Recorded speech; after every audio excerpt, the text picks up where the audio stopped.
সুপ্রিয় দর্শক, স্বাগত জানাচ্ছি আজকের সম্পাদকীয়তে। আমি আহমেদ সালেহিন। অন্তর্বর্তী সরকারের ভূমিকা নিয়ে রাজনৈতিক দলগুলোর মধ্যে সৃষ্টি হয়েছে তীব্র মতানৈক্য। বিএনপি চাইছে সরকারকে এখন থেকে নিরপেক্ষ তত্ত্বাবধায়ক রূপে অবতীর্ণ হতে হবে, বাদ দিতে হবে দল ঘনিষ্ঠ উপদেষ্টাদের। এনসিপি চাইছে বাদ পড়লে সব দলের প্রতিনিধিত্বকারী উপদেষ্টাকেই বাদ দিতে হবে। জামাতের অভিযোগ, প্রশাসনে চলছে বিএনপি অনুগত কর্মকর্তাদের প্রভাব। গণমাধ্যমের খবর, সরকার ছাড়াও পরস্পর বিরোধী চাপে সুবিধা নেওয়ার চেষ্টা দলগুলোর। এই বিতর্কের মধ্যেই নতুন নির্বাচনী বিধান, জোটে থাকলেও ভোট নিজস্ব প্রতীকে, যে সিদ্ধান্তে বিএনপির আপত্তি থাকলেও দ্বিমত নেই জামায়াত ও এনসিপির। এসব বিপরীতমুখী চাপে অন্তর্বর্তী সরকার কি নিরপেক্ষতা প্রমাণ করতে পারবে? তাহলে অন্তর্বর্তী সরকারের তত্ত্বাবধায়ক রূপান্তর কত দূর? প্রাসঙ্গিক বিষয় নিয়ে আজকের সম্পাদকীয় অন্তর্বর্তী থেকে তত্ত্বাবধায়ক। আর এসব নিয়ে কথা বলতে আমাদের স্টুডিওতে উপস্থিত আছেন বীর মুক্তিযোদ্ধা আব্দুস সালাম, বিএনপি চেয়ারপারসনের উপদেষ্টা; ফয়েজ আহমদ, প্রধান উপদেষ্টার সিনিয়র সহকারী প্রেস সচিব; এবং মাসুদ কামাল, সিনিয়র সাংবাদিক। দর্শক, আপনারাও এই আলোচনায় অংশ নিতে পারেন। এজন্য আপনাদের ফোন করতে হবে টেলিভিশনে দেখানো নম্বরে। এছাড়া ফেসবুকের মাধ্যমেও আপনাদের মন্তব্য পাঠাতে পারেন। আলোচনা শুরুর আগে জেনে নিব এখনকার প্রধান শিরোনামগুলো। বিএনপি জিতলে কে হবেন প্রধানমন্ত্রী নির্ভর করছে বেগম জিয়ার সুস্থতার উপর। নভেম্বরে তারেক রহমানের ফেরার আশা, জোট শরিকদের নিজ দলের প্রতীকে ভোটের বিধানে আপত্তি। পিআর ও নভেম্বরে গণভোট দাবিতে জামাতের সমাবেশ। ভোটের আগে ডিসি এসপি ভাগাভাগির অভিযোগ এনসিপির। প্রধান উপদেষ্টাকে দর্শকের ভূমিকা থেকে বেরিয়ে আসার আহ্বান। জুলাই সনদ বাস্তবায়নে সংবিধান আদেশ জারির পথে সরকার। 2-1 দিনের মধ্যে সুপারিশ দেবে কমিশন। পক্ষে জামাত এনসিপি। সংসদের অধিকার খর্ব হলে মানবে না বিএনপি। ছুটির দিনে সড়কে ঝরল 16 প্রাণ। টাঙ্গুয়ার হাওরে ঘুরতে যাওয়ার পথে বাস খাদে। সুনামগঞ্জে প্রাণ গেল মা মেয়ের। 8 জেলায় সড়কে মৃত্যু আরো 14 জন। এবং সাগরে বাংলাদেশের জলসীমায় মাছ শিকারের সময় আটক 9 ভারতীয় জেলে। কারাগারে পাঠালেন আদালত। বরগুনায় নিষেধাজ্ঞার সময় মাছ ধরায় আটক 150 জেলে।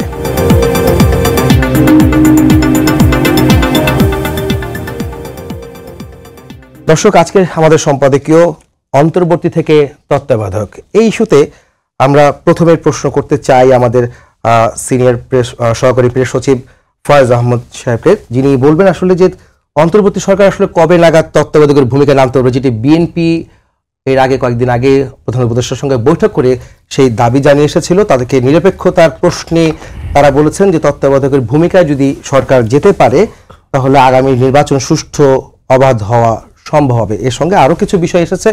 আপনি যদি আমাকে একটু বলেন যে অন্তর্বর্তী সরকার কবে তত্ত্বাবধায়কের ভূমিকায় অবতীর্ণ হতে পারে? জি, আপনাকে ধন্যবাদ। প্রথম কথা হচ্ছে, অন্তর্বর্তীকালীন সরকার এই যে নাম, এটাও তো আমাদের সংবিধানের কোথাও নেই। এই নাম বা এই ব্যবস্থা আমাদের পলিটিশিয়ানরাই ঐক্যমত্যের ভিত্তিতে এটার রূপ দিয়েছেন।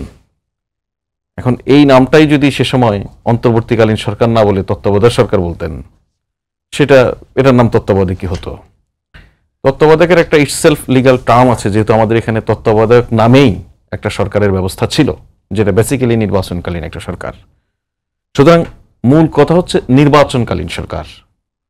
নির্বাচন কালকে যদি আমরা ধরি, তাহলে আমাদের আরপিও অনুযায়ী নির্বাচন কালটা কখন? নির্বাচনের তফসিল ঘোষণার পর থেকে ফলাফলের গেজেট প্রকাশ পর্যন্ত, এটাকে সাধারণত আরপিও অনুযায়ী নির্বাচন কাল বলা হয়। কিন্তু এর আগে পরেও নির্বাচন সংক্রান্ত অনেকগুলি বিষয় আশয় থাকে।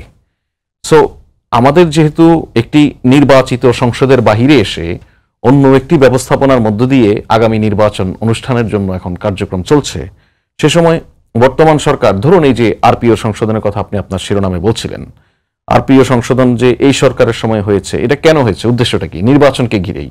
সুতরাং এই সরকারই কিন্তু সেই নির্বাচনকালীন সরকারের ভূমিকা একই সঙ্গে পালন করছে। আপনি যদি বিএনপির যে আহ্বানের জায়গাটা দেখেন, সেটা আমি মনে করি যে বিএনপি যেই প্রস্তাবটা সরকারকে দিয়েছে, যে বা যে আহ্বানটা জানিয়েছে, সেটা হচ্ছে যে এই সরকার যেন তত্ত্বাবধায়ক সরকারের মতো একটা ভূমিকায় চলে যায় দ্রুতই। এর অন্যতম কারণ আমার যেটা ধারণা সেটা হচ্ছে যে সরকার যেন আরো বেশি নির্বাচনমুখী কার্যক্রমের মধ্যে চলে যায়, সেজন্য ইতিমধ্যে সরকার সেই কাজটাই করছে। আসলে সরকারের আপনি যদি খবর নেন দেখবেন যে বিভিন্ন মন্ত্রণালয় যেগুলি একদমই নির্বাচনের সঙ্গে সংশ্লিষ্ট। দেখুন, কোনো কোনো ক্ষেত্রে আমাদের এখানে এমন কিছু মন্ত্রণালয় আছে যেগুলি নির্বাচনের সঙ্গে ওই অর্থে কোনো সম্পৃক্ততাই থাকে না।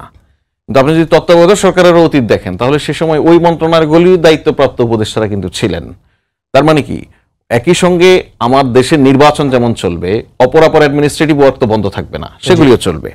সেজন্য মূল কথা হচ্ছে তিনটি রাজনৈতিক দলের যেই আলাপ আলোচনার ভিত্তিতে এই কথাটা বলছেন, তিনটি রাজনৈতিক দলের যে বক্তব্য ওনারা প্রধান উপদেষ্টার সঙ্গে বলেছেন বা পরবর্তীতে প্রধান উপদেষ্টার বাসভবন থেকে বেরিয়ে এসে সাংবাদিকদের সঙ্গে যা বলেছেন, তাতে একটা জিনিস পরিষ্কার, ওনাদের তিন দলের যে চূড়ান্ত চাওয়া সেটা হচ্ছে একটা দারুণ নির্বাচন ওনারা চান, নিরপেক্ষ বা সুষ্ঠু নির্বাচন ওনারা প্রত্যাশা করেন।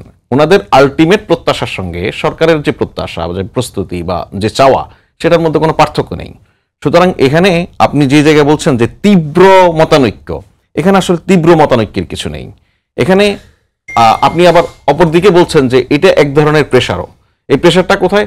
হ্যাঁ, সরকারকে আপনি তো রাজনৈতিক দলগুলি তাদের নিজ নিজ রাজনৈতিক এবং নির্বাচনী স্বার্থে এক ধরনের চাপে রাখার চেষ্টা করবেই, এটা তাদের কাজ। অপরদিকে সরকারকে মাঝখানে রেখে বা অনেক সময় সরকারকে ঢাল হিসেবে ব্যবহার করে এক দল অপর দলের উপর এক ধরনের চাপ তৈরি করার চেষ্টা করবে, এটাও বাস্তবতা। সুতরাং এখানে মতানৈক্যের ক্ষেত্রে মতানৈক্যের মতো কোনো ঘটনা নেই, সবার মধ্যে মিলজিল আছে, ঠিক মতোই চলছে, অসুবিধা হচ্ছে না কোনো কিছুতেই। এবং রাজনৈতিক দলগুলির মধ্যেও আমরা ময়দানের বয়ানে ওনাদের যে অবস্থা দেখছি বা যেভাবে কথাবার্তা বলছেন একে অপরের দিকে তীর ছুড়ে, বাস্তবতা কিন্তু এরকম নয়। ওনাদের মধ্যে পারস্পরিক খুব সৌহার্দ্যপূর্ণ যোগাযোগ আছে।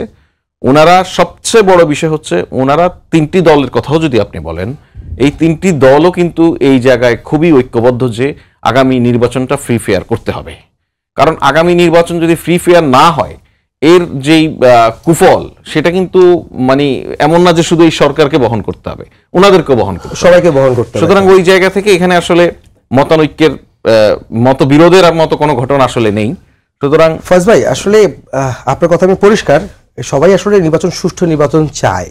কিন্তু আবার যখন ডক্টর ইউনূস সাহেবের সাথে যখন বৈঠক করছেন প্রধান উপদেষ্টার সঙ্গে রাজনৈতিক দলগুলো, তখন কিন্তু বলছেন যে দলের যে দল ঘনিষ্ঠ উপদেষ্টা যারা রয়েছেন, বিএনপিও বলছে, জামাতে বলছে, এনসিপিও বলছে দল ঘনিষ্ঠ উপদেষ্টাদের সহায়তা হবে। একটা তালিকা আমরা সামাজিক যোগাযোগ মাধ্যমে পাচ্ছি, বিভিন্ন মাধ্যমে পাচ্ছি, গণমাধ্যমে আসছে, বিএনপির 5টা, জামাতের 3টা, এনসিপির 5টা, এরকম নাম আসছে। এদেরকে রেখে কি আসলে সুষ্ঠু নির্বাচন সম্ভব আপনার কাছে মনে হয়? এখানে আমি দুটো কথা বলি আপনাকে, একটা টেকনিক্যাল বিষয় বলি। টেকনিক্যাল বিষয়টা হচ্ছে, কেউ যদি বলে থাকে উপদেষ্টা পরিষদে এনসিপির সদস্য রয়েছে, এইটা খুব ডিফিকাল্ট। আমি ধরেন দল ঘনিষ্ঠ বা এনসিপি ঘনিষ্ঠ এভাবে যদি বলে থাকে, যখন উপদেষ্টা পরিষদ গঠিত হয় সে সময় তো এনসিপির জন্মই হয়নি। তো সেটা আমি খুব টেকনিক্যাল বললাম এটা। হ্যাঁ, এবার একই সঙ্গে আপনি যদি দেখেন এনসিপি ঘনিষ্ঠ মানে কি, এনসিপি যেই নেতৃত্বের মধ্য দিয়ে এখন পরিচালিত হচ্ছে, সেই নেতৃত্বের সঙ্গে একই সঙ্গে জুলাই অভ্যুত্থানে সম্মুখভাগে থেকে আন্দোলন করেছে জনাব মাহফুজ আলম এবং আসিফ মাহমুদ সজীব ভুঁইয়া। ওনারা কিন্তু নিজেরাই ওনাদের অবস্থান পরিষ্কার করেছেন আগে থেকেই। ওনারা বলেছেন ওনারা যদি রাজনীতিতে সংশ্লিষ্ট হন, ওনারা যদি নির্বাচন করার ইচ্ছা পোষণ করেন, অবশ্যই ওনারা নির্বাচনের তফসিল ঘোষণার আগেই ওনারা সেখান থেকে বেরিয়ে যাবেন।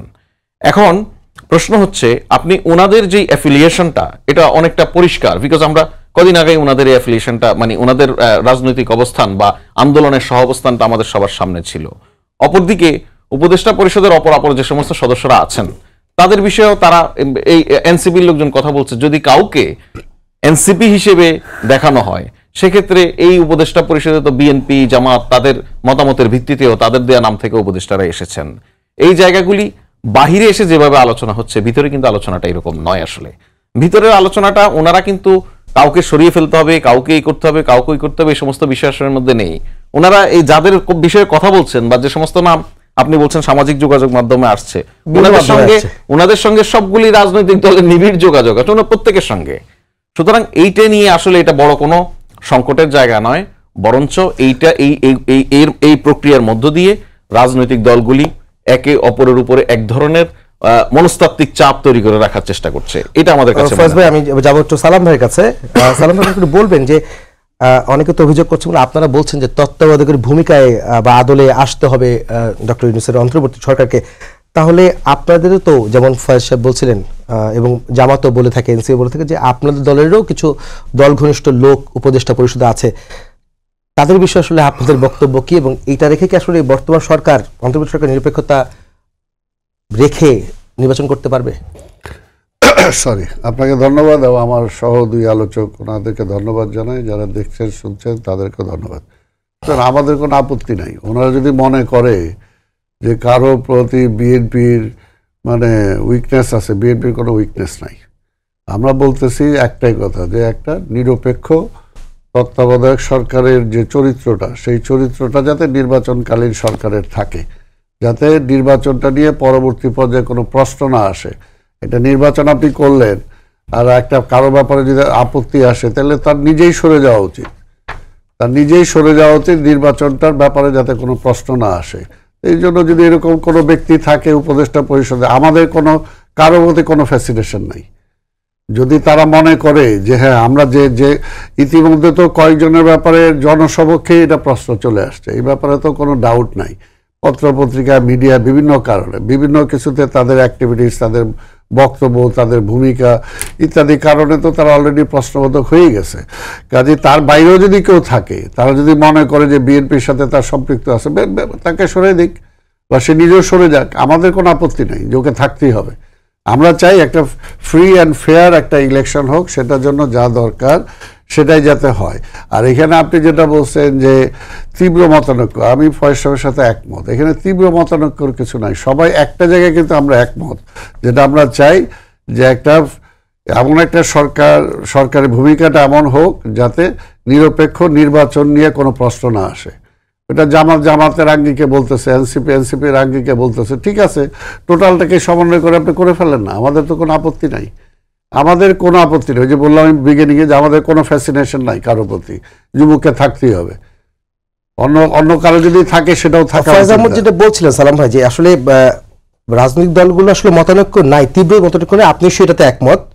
কিন্তু একটা কথা তিনি বলেছেন, যদি ভুল না করে থেকে, চাপে রাখার চেষ্টা রাজনৈতিক দলের, সরকারকে চাপে রেখে আসলে সুবিধা আদায় বিষয়টা কিছু আমরা চাই না।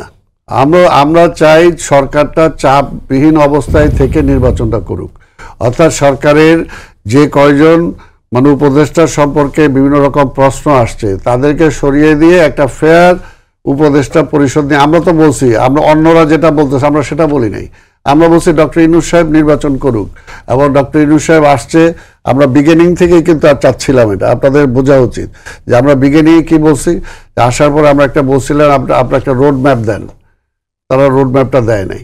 আমরা বলছিলাম নির্বাচন আপনি কবে করতে চান, সেটার একটা ডেট আপনি করেন, দেয় নাই। অর্থাৎ আমরা কিন্তু বিগিনিং থেকে, কারণ ইউনূস সাহেব যেভাবেই আসুক, আমরা এই টোটাল সরকারটাকে কিন্তু আমরা ওন করছি। এই টোটাল সরকার ইউনূস সাহেবের নেতৃত্বে যারা যেভাবেই আসুক না কেন, যার রেফারেন্সে আসুক না কেন, আমরা কিন্তু এটাকে ওন করছি, আমরা ডিজন করি নাই। এবং এখনও যেটা আমরা চাচ্ছি যে ইউনূস সাহেব ফেল করুক, এটা আমরা চাই না। আমরা কিন্তু বারবার বলছি, আমরা সমালোচনা করতে পারি যে আজকে সরকারের এই জায়গাগুলো দুর্বলতা আছে, এই যে জায়গায় ভুল, এটা তো হবেই, এবং হওয়াটাও জরুরি, দরকারও আছে। সরকারকে ওইটাই সাপোর্ট করা, তাকে সমালোচনা করা মানে তাকে সাপোর্ট করা। কিন্তু আমরা ওইটা চাইনি কখনোই, এখন পর্যন্ত না, যে ইউনূস সাহেব ফেল করুক। আমরা চাচ্ছি যে ইউনূস সাহেবের প্রধান এবং প্রথমত কাজটাই হলো একটা সুষ্ঠু নির্বাচনের মাধ্যমে একটা নির্বাচিত সরকারের কাছে ক্ষমতাটা হস্তান্তর করা। তাই কাজে ওইখানে সে ফেল করুক সেটা আমরা চাই না, উনি সাকসেস হোক। সাকসেস হওয়ার জন্য আমরা সবারই আসলে চাওয়া, যাদের সম্পর্কে প্রশ্ন আসছে তাদেরকে বাদ দিয়ে উনি একটা ফেয়ার ওয়েতে একটা উপদেষ্টা পরিষদ দিয়ে উনি নির্বাচন করুক। আমি একটু মাসুদ কামাল কাছে যেতে চাই, সেটা হচ্ছে মাসুদ কামাল ভাই একটু বলবেন আমাকে যে দুজনের আলোচনা শুনলেন, এখানে যখন তর্ক বিতর্ক চলছে যে উপদেষ্টাদের দল ঘনিষ্ঠতা নিয়ে এবং নিরপেক্ষতা নিয়ে, এর সঙ্গে কিন্তু অনেকবার কিন্তু আসছে দ্বৈত নাগরিকত্ব প্রশ্ন এসছে, সেফ এক্সিটের বিতর্ক এসছে, রাজনৈতিক সংশ্লিষ্টতার অভিযোগ কিন্তু রয়েছে। আপনি কি মনে করেন যে অন্তর্বর্তী সরকারের আসলে নিরপেক্ষ কে? আর সেই নিরপেক্ষ সরকারটা যদি অন্তর্বর্তী সরকারের ডক্টর ইউনূস হয়ে থাকেন, তার অধীনে সুষ্ঠু নির্বাচন সম্ভব, আগামী নির্বাচন? দেখেন, যদি নিরপেক্ষতার প্রশ্ন উঠে তাহলে সন্দেহমুক্ত নিরপেক্ষ আমি খুব একটা দেখি না। নিরপেক্ষতার সন্দেহ আছে, আমাকে প্রমাণ করতে বলে আমি পারবো না। সন্দেহটা কেন হলো সেটা আমি বলি আপনাকে। দেখেন, প্রধান 3টা রাজনৈতিক দল, রাজনৈতিক দল আরো অনেকগুলি আছে, সবাইকে জিজ্ঞাসা করেন সবাই বলবে তাদের মতো করে বলবে, কিন্তু তাদের কথা তো শোনা হচ্ছে না, শোনা হচ্ছে 3টা রাজনৈতিক দলের কথা। এই যে অন্যদেরকে বাদ দিয়ে 3 জনকে শোনা হয়, এটা হলো এক ধরনের নিরপেক্ষতার লঙ্ঘন। আমি যেভাবে বুঝি, আমার কাছে সব রাজনৈতিক দলই সমান। আপনি কোন বিচারে এই 3টার কথাই শুনেন? 3টাকে নিয়ে আপনি আমেরিকায় যান, যখন প্রবলেম হয় 3টাকে নিয়ে বৈঠক করেন, কি করেন ভাইয়া? আর দল না, আপনার ক্রাইটেরিয়াটা কি? আপনি বলবেন যে বিএনপি 2বার ক্ষমতা ছিল, ঠিক আছে, বিএনপি একটা ক্রাইটেরিয়া রাখলেন, তারা ক্ষমতা ছিল। জামাত ক্ষমতা ছিল কখনো? ছিল না, জামাতে কেউ রাখলেন। বলবেন যে না, আগে নির্বাচনে যারা বেশি ভোট পাইছে এরকম রাখি, ঠিক আছে, তাহলে জামাত আর বিএনপি রাখেন, এনসিপি কিভাবে রাখলেন? তা আগে নির্বাচন করেই নেই। এটা কি হিসাবটা কি আপনি বোঝান আমারে? তার মানে আপনার কাছে মনে হয়েছে এই 3টা দলকে আমি ডাকতে পারি, তো যদি একজন ব্যক্তির কাছে মনে হয়, সেটাই তো ওই ব্যক্তির পক্ষপাতিত্ব। হিসাবটা তো ক্লিয়ার। আচ্ছা, এটা গেল একটা দিক। তারপরে ওনার কাছে যাওয়ার পর এই 3 দলের কে কি বললো? বিএনপি অভিযোগ করে আসছে কয়েকজনের ব্যাপারে, নাম বলছে কিনা আমি জানি না, বাইরে এসে বলে নাই, ভিতরে বলতে পারে নাও বলতে পারে, এটা আমার ব্যাপার না। জামাত অভিযোগ করে আসছে কয়েকটা দলের কয়েকজন উপদেষ্টার ব্যাপারে। আবার এনসিপির যিনি প্রধান, উনি নিজেই একবার পত্রিকাকে বলছেন যে কয়েকজন উপদেষ্টা তারা এখন সেফ এক্সিট খুঁজছে, পলিটিক্যাল পার্টির লিডারদের সঙ্গে লিয়াজও করতেছে, তার মানে তারা পালানোর ব্যবস্থা করতেছে। এই তো ঘটনাটা। আচ্ছা ফাইন।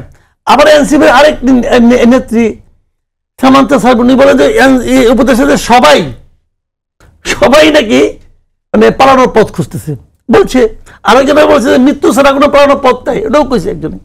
তার মানে উপদেষ্টাদের কর্মকাণ্ডে তারা হ্যাপি না। বাস্তবতা নিয়ে আমার কোনো বক্তব্য নেই, আমার তারা হ্যাপি না।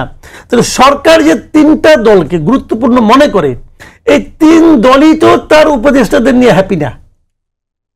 এখন যাদের ব্যাপারে বিএনপির রিজার্ভেশন আছে, সেই লোকগুলো কিন্তু জামাতের ব্যাপারে, জামাত কিন্তু ওদের ব্যাপারে কোনো আপত্তি নেই, অন্যদের ব্যাপারে আপত্তি। তো ধরুন বিএনপির 3 জন, জামাতের এরকম 3 জন, এনসিপির এরকম 3 জন, হয়ে গেল 9 জন। হইল কিনা বলেন আপনি? তো এই 9 জনের ব্যাপারে আপত্তি আছে। আর আমার আপত্তি আছে ইউনূস সাহেবকে নিয়ে। আমি তো একজন নাগরিক দেশের, কেন আমি একটাকে বললাম যে উনি এতগুলি বাদ দিয়া এই 3 জনকে কেন চয়েস করে? এখানে ওই 3 জনের প্রতি ওনার একটা পক্ষপাতিত্ব আছে, এটা আমি মনে করি। আপনি পারলে এটা খণ্ডন করেন, কেমনি করে করবেন এটা মনে করি। এই প্রশ্নটা আমি করলাম। উনি তো ফেরেশতা না, মানুষ। তো মানুষ মাত্রই কিন্তু পক্ষপাতিত্ব থাকতে পারে, ওনার আছে এটা।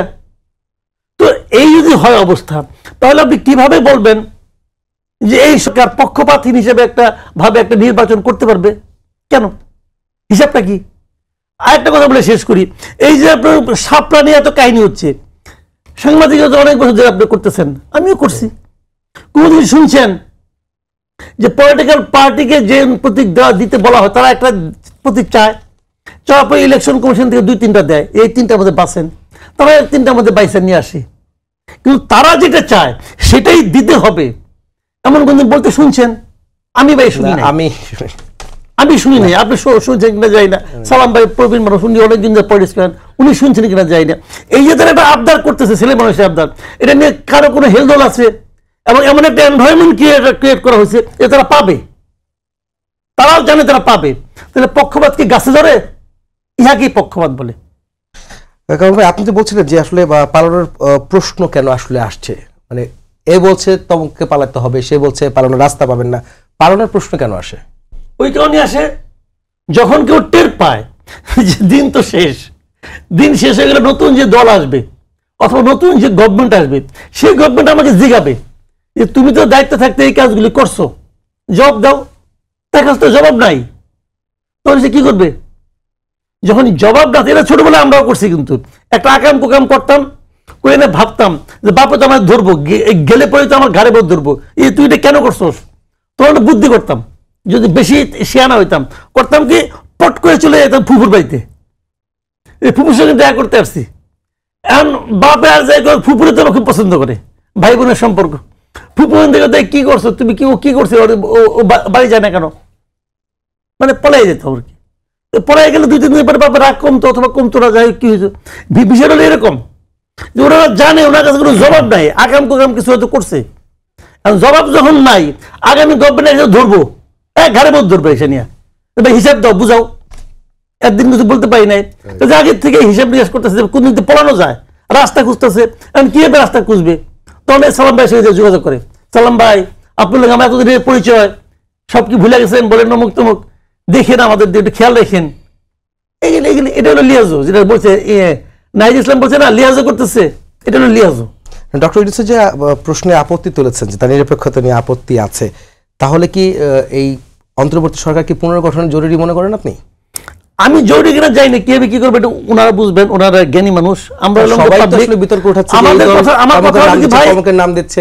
আমার কথা হলো যে আমি যাদের নাম বললাম এরা একটা সুষ্ঠু অবাধ নিরপেক্ষ নির্বাচন করার যোগ্যতা হারিয়ে ফেলেছেন, ইনক্লুডিং ডক্টর ইউনূস। তাহলে সামনে নির্বাচনের ভবিষ্যৎ কি? ভবিষ্যৎ কি হবে আমি বলবো, কি হবে, আমি যে জ্যোতিষ নাকি? না, তখন তো একটা আশঙ্কা তৈরি হয় নিরপেক্ষতা নিয়ে প্রশ্ন যখন আসে। আপনার কাছে আসবো, সেই প্রশ্নের উত্তরে যদি বলেন যে ডক্টর ইউনূসের তার আপত্তি আছে, সাংবাদিক মাসুদ কামালের, আপনি কি মনে করেন ডক্টর ইউনূস নিরপেক্ষ আছেন এখনো? 3 দলের কথা যখন বলা হচ্ছে শুধু 3 দলকে ডাকা হয় কিন্তু অন্য কাউকে ডাকা হয়, এই নানা ধরনের বিষয় নিয়ে তার নিরপেক্ষতা নিয়ে প্রশ্ন তুলেছেন। দুটো প্রশ্ন। নির্বাচন পরিচালনার ক্ষেত্রে প্রফেসর মোহাম্মদ ইউনূস 3 দলকে ডাকা 4 দলকে ডাকা এটা খুব গুরুত্বপূর্ণ নয়। নির্বাচন কমিশন কিভাবে অ্যাক্ট করবে নির্বাচনের সময় সেটা খুব গুরুত্বপূর্ণ। আর এই ধরনের এই সেফ এক্সিট, এগুলি শুধুমাত্র এই পলিটিক্যাল রেথরিক ছাড়া কিছু না। আপনি যদি সুনির্দিষ্ট, মানে আমি আপনাকে বলছি যে আপনি পলিটিক্সে বা মুক্ত আলোচনায় অংশ নিয়ে অনেকগুলি সুবিধা আছে। হ্যাঁ, আপনি ধরেন পলিটিক্সে একজন একটা আলোচনার সূত্রপাত ঘটালো, আবার ধরেন মাসুদ কামাল ভাই এই আলোচনায় এসে সেটার আলোকে উনি কিছু কথা বললো, এই সুবিধাটা আছে। তা আমার তো সেই সুবিধা নাই, আমি তো সেটা বলতে পারি না। তো আমি এতটুকু চ্যালেঞ্জ করতে পারি, যারা উপদেষ্টাদের সেফ এক্সিট নিয়ে পালিয়ে যাবে, পালানোর পথ পাবে না, হ্যাঁ এই ধরনের কথাবার্তা বলছেন, তারা এগুলি প্রমাণ করুক। এই উপদেষ্টা পরিষদের কোন সদস্যের বিষয়ে আপনি যদি এই ধরনের কোনো কিছু প্রমাণ করতে পারেন, প্রমাণ করুন। এই উপদেষ্টা পরিষদের যে সদস্যরা আছেন তারা প্রত্যেকেই ব্যক্তিগতভাবে তাদের বিবেক আছে, তারা দেশের আইন সম্পর্কে অবগত। তারা যদি এমন কিছু করে থাকেন যেটার জন্য তারা জবাবদিহিতার মধ্যে পড়তে পারেন, সেটা তারা পড়বেনি। সুতরাং এরকম কোন উপদেষ্টাদের মধ্যে এমন কোন রাজনৈতিক অভিলাষ বা এমন কোন অভিলাষ আমরা দেখিনি যার ফলে এইভাবে প্রশ্ন তোলা যেতে পারে। এগুলি খুবই রাজনৈতিক আলাপ, এগুলির কোনো জবাব হয় না। আর ব্যক্তিগত একজন নাগরিক হিসেবে যে কারো বিষয়ে আপত্তি তোলা না তোলা, সেটা আপনার ধরেন মাসুদ ভাই আলাপ তুললো। মাসুদ ভাই is a highly privileged person, উনি একটা দেশের বৃহৎ একটা গণমাধ্যমে এসে এই আপত্তিটার কথা জানাতে পারলো। অনেক জায়গায় অনেকের বিষয়ে আপত্তি, সেটা মানুষ জানানোর প্ল্যাটফর্মই পাচ্ছে না, জানাক, আপত্তি, অসুবিধা নেই। ইভেন নাগরিক বলেন বা রাজনৈতিক দলগুলি যদি কালেকটিভভাবে সিদ্ধান্ত নিয়ে মনে করে যে এই সরকারের অধীনে নির্বাচন নিরপেক্ষ হওয়া সম্ভব নয়, হবে না, এটা পলিটিক্যাল ডিসিশন, সরকারের কোনো আঁকড়ে ধরার কোনো মানসিকতা নাই। যদি সবাই মিলে বলে যে না আপনাদেরকে দিয়ে আমরা নির্বাচন চাই না, নির্বাচনের সময় আপনাদেরকে চাই না, চলে যাবে। আবার একই সঙ্গে আপনার ধরেন সালাম ভাই যেটা বললেন যে যাদের বিষয়ে আপত্তি তারা নিজেরা সরে যাওয়া বা তাদেরকে সরিয়ে দেওয়ার এই প্রশ্ন, এখন সেটা আবার মাসুদ কামাল ভাই যেটা বললেন 9 জন তো চলে আসলো, যদি 3 জন করে এভাবে হয়। হুট করে আবার ইসলামী আন্দোলন বাংলাদেশ আছে, খেলাফত মজলিস আছে, গণসংহতি আন্দোলন আছে, গণ অধিকার পরিষদ আছে, তারা আরো 2 জন 3 জন করে আসলো, তাহলে সব খালি হয়ে গেল। আর মাসুদ ভাই তো চিফ অ্যাডভাইজারকে নিয়ে বলে রাখলেন, পুরোটা খালি হয়ে গেল। সুতরাং এগুলি শুধু আমরা যদি আজকে এখন শুরু করি, সকালের দিকে আমরা হয়তো শেষ করতে পারবো না এই সমস্ত আলাপ করে। এই সমস্ত আলাপ এভাবেই করা যায়। আপনি খুব প্র্যাকটিক্যালি যদি চিন্তা করেন যে সরকার এখন সম্পূর্ণ মেজাজ দিয়ে সম্পূর্ণ এফোর্টটা দিচ্ছে আগামী নির্বাচনটা কিভাবে সুষ্ঠু করা যায়, নিরপেক্ষ করা যায়। এখানে কিছুক্ষণ আগে একটা অভিযোগ করেছিল, সেটা হচ্ছে যে ভোটের আগে ডিসিএসপিদের ভাগাভাগি চলছে। ডক্টর ইউনূসকে দর্শকের ভূমিকা থেকে বেরিয়ে আসার কথা বলছে। আপনি কি মনে করেন যে প্রথম কথা হচ্ছে ওনারা যে কোনো আহ্বান জানাতে পারেন। ডিসিএসপি ভাগাভাগি হচ্ছে এইটা ওনারা কোত্থেকে পেয়েছেন আমরা জানি না। এনসিপি, জামাত এবং বিএনপি প্রত্যেকেই প্রশাসনের নির্বাচনকালীন সময়ে নিরপেক্ষতার বিষয়ে আলাপ করেছেন প্রধান উপদেষ্টার সঙ্গে। প্রধান উপদেষ্টা নিজে বলেছেন আমি এটা নিজে দেখভাল করব। যেহেতু কারো বিষয়ে কোনো অন্য কেউ করলে আপত্তি যদি থাকে, উনি দেখভাল করবেন এটা বলার পরে কোনো দলই কোনো আপত্তি করেনি। হ্যাঁ, সুতরাং এখনো নির্বাচনকালীন যেই রদবদল সামনে হবে সেটা এখনো শুরু হয়নি, সেটা শুরু হোক, তারপর দেখা যাবে। ধরুন প্রফেসর ইউনূস নিজে দায়িত্ব নিলেন, নিজে তত্ত্বাবধান করলেন, রদবদল হলো, তারপরও কারো না কারো বিষয়ে আপত্তি আসতে পারে না? আপত্তি আসলে সেটা দেখার বিষয় আছে না? ইভেন সেই সময় তো ইলেকশন কমিশন ইটসেলফ শিডিউল ঘোষণার পর থেকে এগুলি তার দেখার কথা, নির্বাচন কমিশনের। সুতরাং আমাদের অভিযোগ নিয়ে, আপত্তি নিয়ে কথা বলার জায়গা শেষ না, শুরুমাত্র। সুতরাং এগুলি নিয়ে এখনই খুব উদ্বেগের কিছু আছে বলে মনে করি না। তবে এই সমস্ত আলোচনা থেকে আপনি যদি একটা জিনিস খেয়াল করেন, সমস্ত আলোচনার মূল কেন্দ্র যেটাকে ধরে হচ্ছে সেটা হচ্ছে নির্বাচন। নির্বাচনে নাগরিকদেরকে সম্পৃক্ত করার ক্ষেত্রে রাজনৈতিক দলগুলি, আমাদের রাজনৈতিক দলগুলির মধ্যে এখন যে প্রবণতা আমরা দেখছি, যে রাজনৈতিক দল একে অপরকে কিভাবে ব্লেম দেয়া যায়, কিভাবে সুবিধা নেওয়া যায় সেটা নিয়ে অনেক বেশি ব্যস্ত। ভোটারদের কাছে কিন্তু কেউ পৌঁছাচ্ছে না।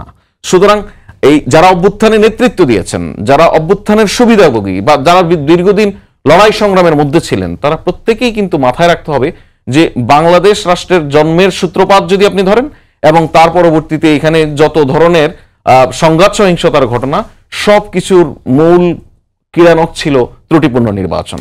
সুতরাং সরকার একটি ত্রুটিমুক্ত নির্বাচন করতে আগ্রহী, নির্বাচন করতে চায়, সবগুলি দলকে সেই জায়গায় সহযোগিতা করতে হবে। এর কোনো বিকল্প বাংলাদেশের হাতে নেই আসলে। সুতরাং সবাইকে ওই জায়গায় দায়িত্বশীল হতে হবে। ফয়েজ ভাই, এখানে একটা প্রশ্ন করি, সেটা হচ্ছে যে আপনি যখন বলছেন এই কথা, যে অনেকের অভিযোগ, আমি একটু আসছি এই জায়গাটাতে, অন্তর্বর্তী সরকারের যে বর্তমান কাঠামোটা আছে সেটা কি পুনর্গঠনের কোনো সুযোগ আছে কিনা নির্বাচনকালীন সময়? সুযোগ তো প্রতিদিনই আছে। কাঠামো পরিবর্তন, কাঠামো বলতে আপনি কি বোঝাচ্ছেন? যে যারা আছে তাদেরকে ছাঁটাই করা বা কাউকে যোগ করা, বা নির্বাচনের সময় যেটা যখন কোনো সম্ভাবনার কথা বলেন, সম্ভাবনা ইটসেলফ একটা সম্ভাবনাময়ী শব্দ। সম্ভাবনা সবকিছুরই থাকে। সম্ভাবনাটা আমার প্রয়োজনের ভিত্তিতে নিরূপণ হবে। আমি আবারও আপনাকে বলছি, এই ইন্টারিম গভর্নমেন্টের উপদেষ্টারা কেউ কিন্তু নির্বাচন কন্ডাক্ট করবেন না। উপদেষ্টার মধ্যে সামান্য কয়েকজন হয়তো নির্বাচন কন্ডাক্ট ইলেকশন কমিশনের সঙ্গে সরাসরি ভূমিকায় থাকবেন, হয়তো হোম মিনিস্ট্রি, জনপ্রশাসন, যেটা জনপ্রশাসন প্রধান উপদেষ্টার নিজের অধীনে। সুতরাং সব কালচারাল অ্যাডভাইজারের কোনো কাজ থাকবে না নির্বাচন সংক্রান্ত বিষয়ে, ধর্ম উপদেষ্টার ওই অর্থে কোনো কাজ থাকবে না নির্বাচন সংক্রান্ত বিষয়ে, পরিবেশ উপদেষ্টার কোনো কাজ থাকবে না নির্বাচন সংক্রান্ত বিষয়ে। নির্বাচনের সঙ্গে যারা সংশ্লিষ্ট তারাই বেসিক্যালি নির্বাচনের কার্যক্রমটা কন্ডাক্ট করবেন ওই পার্টিকুলার সময়ের জন্য। অপর উপদেষ্টারা তাদের নিজস্ব মন্ত্রণালয়ের রুটিন ওয়ার্কগুলি করবেন। সুতরাং এখানে গভর্নমেন্টের শিডিউল ঘোষণার পরে আমি আপনি ঘোষণা দেই আর না দেই, গভর্নমেন্টের আচরণে, গভর্নমেন্টের অ্যাক্টিভিটিসে এক ধরনের শেপ পরিবর্তন বা কাঠামোগত পরিবর্তন অটোমেটিক্যালি হয়ে যায়। এখন যোগ এবং বিয়োগের কথা যদি বলেন, যোগ বিয়োগের ক্ষেত্রে আপনি উপদেষ্টা পরিষদ বলেন আর ক্যাবিনেট বলেন, সব ক্ষেত্রেই এটা প্রধানমন্ত্রী অথবা প্রধান উপদেষ্টার দায়িত্বে যিনি থাকেন, এটা ওনাদের এখতিয়ার, এটা আগবাড়িয়ে বলার কোনো সুযোগ নেই। জি সালাম ভাই, আপনার কাছে একটু আসবো, সেটা হচ্ছে যে এই নিরপেক্ষতার প্রশ্ন থেকে বেরিয়ে এসে জোটে থেকে নিজস্ব প্রতীকে নির্বাচনের যে নতুন বিধানের আছে সেখানে আপনারা আপত্তি তুলেছেন। আজকে দেখেছি যে আপনাদের নেতা সালাউদ্দিন আহমদ তিনি বলেছেন যে এখানে আপত্তি আছে, তারা খুব শীঘ্রই সরকারকে চিঠি দিবে জোটে থেকেও তাদের দলীয় প্রতীকে কেন ভোট করবে, সেখানে আপনাদের আপত্তি। এটা নিয়ে আপনি কি বলবেন? না, এটা তো এই সমস্ত বিষয়গুলো তো আমি মনে করি আরপিওর ব্যাপারে আরো আগে আলোচনা হওয়া উচিত ছিল এবং রাজনৈতিক দলগুলোর সাথে আলোচনা করেই আরপিওটা ফাইনাল করা উচিত ছিল। এই প্রসঙ্গে আমার বক্তব্য এটা, কাজে আপত্তি তো থাকতেই পারে। এখন এটা নির্বাচন কমিশন, সরকার এবং আপত্তিকারী রাজনৈতিক দলকে নিয়ে তারা আলোচনা করে এটা সমাধান করতে হবে। এটা আর আরেকটা যে বিষয়গুলো এখানে আলোচনা হচ্ছিল, একটা হলো যে ফয়েজ সাহেব যে কথাটা বলছেন, এটা ঠিক যে নির্বাচনকালীন সব অ্যাডভাইজারের ভূমিকা থাকবে না, কিন্তু অ্যাডভাইজার ইটসেলফ তার তো লাল টেলিফোন একটা থাকবে, সে তো ডিসিকে বা ইসেকে প্রভাবান্বিত করতেই পারবে। এবং সেখানে সেটার জন্য অবশ্যই আমি মনে করি, যেটা আমি প্রথমেই বলেছি, যাদের ব্যাপারে আপত্তি আছে, আমি তো বলছি আমাদেরও কারোর প্রতি ফ্যাসিনেশন নাই, যাদের ব্যাপারে আপত্তি আছে তাদেরকে অবশ্যই সরিয়ে দেওয়া উচিত, যাতে নির্বাচনের ব্যাপারে কোনো কোশ্চেন না আসে। কারণ এখানে এটা তো সত্যি কথা যে নির্বাচনের সময় কোনো নির্বাচন কমিশন যেটা আছে সেটাকে যদি সরকার প্রভাব বিস্তার না করে, তাহলে নির্বাচন কমিশন নির্বাচনটাকে ফেয়ার করার জন্য চেষ্টা করবে বা হবে, সেটা তো ঠিক আছে, সেই ভূমিকাটা সেসব নির্বাচন কমিশনেরই মুখ্য। কিন্তু ওই সময় যদি কারো ইন্টেনশন থাকে, সরকারে যারা থাকবে তাদের মধ্যে যদি ইন্টেনশন থাকে যে তাদের সে একটা দলের সাথে তার একটা সম্পর্ক আছে, কাজে এই দল থেকে অমুক প্রার্থীকে বিজয়ী করে আনার জন্য প্রশাসনকে করা, প্রভাবান্বিত করা, এটা তো করার একটা সুযোগ তার থাকেই। কাজে সেই সুযোগটা কোনোভাবেই তাকে দেওয়া কোনোভাবেই ঠিক হবে না। আর আরেকটা হলো যে এখানে তো পরিষ্কার যে গত কিছুদিন এই সরকার পরিচালনা করতে যে ইতিমধ্যেই মনে করেন এনসিপির চেয়ারম্যান তো প্রকাশ্যে বলছে যে এই ধরনের উপদেষ্টাদের ব্যাপারে, তারপরে তাদের অর্থনৈতিক ব্যাপারে, দুর্নীতির ব্যাপারে এই সমস্ত প্রশ্ন আসছে, জামাতও বলছে। কাজে যাদের বলছে তাদেরকে বাদ দেওয়া হোক। এবং আমরাও যেগুলো পত্র পত্রিকায় যাদের ব্যাপারে আসছে যে কার বাবা কি করতেছে, কার বাবা কতটুকু ইনফ্লুয়েন্স করতেছে, যেগুলো নানা অভিযোগ আছে, সেই অভিযোগে অভিযুক্ত যারা, তারা তো এখানে থাকার কোনো মানে হয় না, তাই না? তারা না থেকে বরঞ্চ নির্বাচনটা যদি তারা সুষ্ঠু করতে চায়, আমি যেটা বলছি, তারা নিজে থেকেই সরে যাওয়া উচিত। বা এখানে যদি ইউনূস সাহেবের তো কোনো ফ্যাসিনেশন থাকার কোনো কারণ নাই। সরে না গেলে কি হবে? না, সরে না গেলে ইউনূস সাহেব সরাই দিতে হবে। না গেলে আপনাদের না ইউনূস সাহেব সরাইতে হবে তাদেরকে। তা না হলে যে বললাম নির্বাচনটা প্রশ্নবোধক হবে কেন? দুই একজনের জন্য যে প্রশ্নবোধক নির্বাচন কেন উনি করতে চাবে, এই দায়টা উনি কেন নেবে? আমরা তো বলছি যে আজকে মাসুদ কামাল যেটাই বলুক না কেন, অর্থাৎ রাজনৈতিক দলগুলোর মধ্য থেকে এখন পর্যন্ত কিন্তু আমরা ডক্টর ইউনূস সম্পর্কে কোনো অনাস্থা দেই নাই। আমরা বলছি যে না, উনি এইগুলোকে ঠিক করুক। ওনার সাপোর্টিং যারা আছে ওরা ম্যান্ডেটারি না, তো যে তাদেরকে রাখতেই হবে এমন তো কোনো ম্যান্ডেটারি কিছু না। তাহলে কেন উনি ওদেরকে রাখবেন? উনি চয়েস করুক, বিকল্প চয়েস করে উনি উপদেষ্টা নেক এ ব্যাপারে। কারণ এগুলো তো ম্যান্ডেটারি না যে এটাকে আছে এদেরকে রাখতেই হবে। বা এখানে যেমন হাসিনা বা আওয়ামী লীগ আমলে স্বৈরাচারের একটা ছিল না, আমার দলের বদনাম হয়ে যাবে। উনি তো কোনো দল নাই, ইউনূস সাহেবের তো কোনো দল নাই, তাই না? তার তো মানে পপুলারিটি লস করার মতো কিছু থাকবে না, বা আগামীতে তাকে নির্বাচনে আসতে হবে সেই ধরনের কোনো খায়েশও তো তার মধ্যে নাই। আমি আপনার কাছে প্রশ্ন করি, সেটা প্রথম প্রশ্নটা করেছিলাম সালাম ভাইকে, সেটা হচ্ছে যে জোটে অন্তর্ভুক্ত থেকে নির্বাচন করলে তার দলীয় প্রতীকে নির্বাচন করতে হবে, জোটের প্রতীকে কেন ইলেকশন করতে পারবে না? এই ধরনের আদেশটাকে আপনি কিভাবে দেখেন, বা খসড়া যে অনুমোদন দিয়েছে সরকার, সেটাকে আপনি মূল্যায়ন করবেন কিভাবে? প্রতীক নিয়ে আরপিওর যে আপনার যে খসড়া যেটা সরকার অনুমোদন করেছে, প্রতীকের ব্যাপারটা আমার এটা কোনো আপত্তি নেই, আমার পছন্দ হয়েছে কারণ একটা দল, তার সঙ্গে মানুষের কোনো সম্পর্ক নাই, সে বিএনপির সঙ্গে জোট করছে, বিএনপি তার বিভিন্ন স্ট্র্যাটেজিক্যাল কারণে জোট করছে, ঠিক আছে, আসলে জোটে তাকে বিএনপি একটা সিট ছেড়েও দিচ্ছে যে এই সিটে আমি আমার কোনো ক্যান্ডিডেট দেবো না। কারণ তোমার যদি ক্ষমতা থাকে ভাই, তুমি তোমার প্রতি একদিন জিতে আসো, অসুবিধাটা কি? তুমি ধানের শীষ দিয়ে জিতবা, বাহাদুরি করবে, এটা তো হয় না। ওই দেখেন আওয়ামী লীগের আমলে রাশেদ খান মেনন নৌকানে জিততো, তার প্রতি জিতা ইলেকশন করার সাহসী পেত না। তখন তো অপশন ছিল, আপনি আপনারটাও নিতে পারেন, তারটাও নিতে পারেন। সে বিরাট নেতা, ইলেকশন করুক না নিজের প্রতীক নিয়ে, কিরম পারতো। কুষ্টিয়ায় আমাদের ইউনূস সাহেব নিজের প্রতীক নিয়ে অনেকবার ইলেকশন করছে, আর ধরা খেয়েছে। এবার তো নৌকা নিয়েও ধরা খেয়েছে সবশেষবার। যাই হোক, তো এখন ওইটা হলো, ওই উদাহরণে যাচ্ছি না আমি। আমার কথা হলো যার প্রতীকে যাবে। কিন্তু আরপিওতে দুটা জিনিস আমার খুব আপত্তি আছে, খুবই আপত্তি। একটা আপত্তি হলো না ভোট নিয়ে। না ভোটে তারা যে অপশনটা রাখছে, সেটা হলো যদি কোনো আসনে একজন মাত্র ক্যান্ডিডেট থাকে, সেখানে না ভোট থাকবে। হ্যাঁ, তাই তো করছে। এটা একটা হাস্যকর এবং খুবই একটা ফালতু টাইপের নিয়ম করছে একটা। কারণটাকে আমি বলি, তাই না ভোট কিন্তু পৃথিবীর অনেক দেশে আছে, এই না ভোট ওরা বলে নোটা ভোট বলে, NOTA। হ্যাঁ, নোট অ্যাবভ, উপরে যাদের নাম আছে তাদের কাউকে সে পছন্দ করে না। সবার নিচে পুরো ব্যালট পেপারের নিচে একটা নো ভোট আছে, উপরে যারা আছে তাদের আমি কাউকে পছন্দ করি না। এই অপশনটা থাকা উচিত ছিল। তারা এটা করছে কি, একজন প্রার্থীর ক্ষেত্রে নিয়ে আসছে। কেন এমন একজন প্রার্থী থাকবে না কেন? যখন একজন প্রার্থী দেখবে যে আমার তো না ভোটে পাল্লা পড়তে হবে, তখন তার চাকর বাকর একটা দাঁড়া করে দেবো, এই তুই খারাপ, দামি প্রার্থী দাঁড়িয়ে দিবে, কাজে এটা কোনো অর্থহীন একটা করছে, নিয়ম করছে। এটা আমি খুবই অপছন্দ করছি। এবং পৃথিবীর কোথাও এ ধরনের বিকলাঙ্গ না ভোট নাই, পৃথিবীর কোথাও নাই, সব জায়গায় ওইটা আছে। আচ্ছা, এগুলো একটা।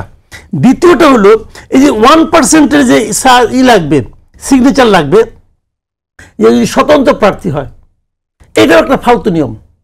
এগুলো দুইটা ঘটনা ঘটে, আমি বলি আপনাকে। আপনি যে 1% লোকের সিগনেচার আনলেন, তাহলে এই 1% লোক কি বললো, যে সেই ইলেকশন করুক, এটা আমি চাই, এই যে বলবে। তার মানে এই 1% লোক তাকে ভোট দিবে, এরকম একটা তার কাছ থেকে সে টাকা দিয়ে পারুক, হাতে পেয়ে ধরে নিয়ে আসুক, ভালোবাসা দিয়ে পারুক, তেমনি কেউ নিয়ে আসছে। তো এই ভোটারদের গোপনীয়তা লঙ্ঘিত হলো না? হলো তো। এটা তো আপনি পারেন না, এটা আপনি পারেন না ভাই। একটা দ্বিতীয় অন্যায়টা হলো যে এখানে 1% ক্ষেত্রে যেটা হবে 1%টা তো এই সরকার করে না বা এই সময় আগে সরকারের আমলে ছিল, এই সরকার এটা ক্ষেত্রে অনুমোদন করছে। এটা নিয়ে কোর্ট পর্যন্ত গেছে যে এইটা সংবিধানের যে ভোটের গোপনীয়তা সেটার সঙ্গে সাংঘর্ষিক, বাট কোর্ট থেকে ওইভাবে কোনো ভাই কোর্ট তো অনেক কিছুই করছে। এই কোর্ট তো এমন অনেক কিছু করছে যে কারণে আগের গভর্নমেন্ট বলে তো লাভ নেই। আর সরকার যা চায় কোর্ট তাই করে। উদাহরণ কটা চান দিয়ে দিতে পারবো, কোনো সমস্যা নেই। এখন নেক্সট যে কথাটা বলতে যাচ্ছি, এখানে কি হয় জানেন সেটা আমি বলি। হয় যেটা এই যে খুচরা পার্টি আছে না কতগুলি, জাতীয় লীগ একটা পার্টি, যে পার্টিগুলো অফিস নাই, জামাইয়ের ড্রয়িং রুমে অফিস, দেখলাম তো পত্রপত্রিকা। তো এই সমস্ত পার্টির থেকে টাকা পয়সা দিয়ে অনেক স্বতন্ত্র প্রার্থী। একটা প্রশ্ন করবো আপনার কাছে, সেটা হচ্ছে যে জাতীয় পার্টির জিএম কাদের কিন্তু গতকালকে বলেছেন যে আওয়ামী লীগ এবং জাতীয় পার্টি ছাড়া নির্বাচন হবে না বা সেটা নির্বাচন গ্রহণযোগ্য হবে না। আপনি কি মনে করেন এটা নিয়ে? ওনারা কথা বলতে বলেন, আওয়ামী লীগের টানে গেছে আপনার কথা কোন, আওয়ামী লীগের টানাটানি করেন কেন? এই প্রশ্ন আসলে আমি ভাইয়ের কাছে যাই, সেটা হচ্ছে যে আপনি কি বলবেন এটা নিয়ে, যে সরকার এখানকে আওয়ামী লীগের সুযোগ নেই, সেটা কিন্তু প্রেস সচিব কিন্তু আজকে বলেছেন, আপনাদের আমাদের শফিকুল আলম ভাই বলেছেন, সেটাকে আপনি কিভাবে খণ্ডাবেন? আসলে এটা কি সত্যি যে আসলে আওয়ামী লীগ এবং জাতীয় পার্টি ছাড়া নির্বাচন সুষ্ঠু গ্রহণযোগ্য হবে না? এই প্রেক্ষাপটে কি বলবেন? না, নির্বাচন সুষ্ঠু গ্রহণযোগ্য হওয়ার সঙ্গে কারো কাছে গ্রহণযোগ্য হবে না। যে আপনি যত ভালো ইলেকশন করেন, ধরুন আপনি আওয়ামী লীগকে ভোটে নাই, হ্যাঁ, জাতীয় পার্টি তার নানান অপকর্মের কারণে জাতীয় পার্টির বিষয়ে কোনো সিদ্ধান্ত আসেনি, ধরেন একটা সিদ্ধান্ত আসলো, কথার কথা সে ভোটে নাই, তো তার কাছে তো গ্রহণযোগ্য হবেই না, সেটা তো অন্য বাস্তবতা।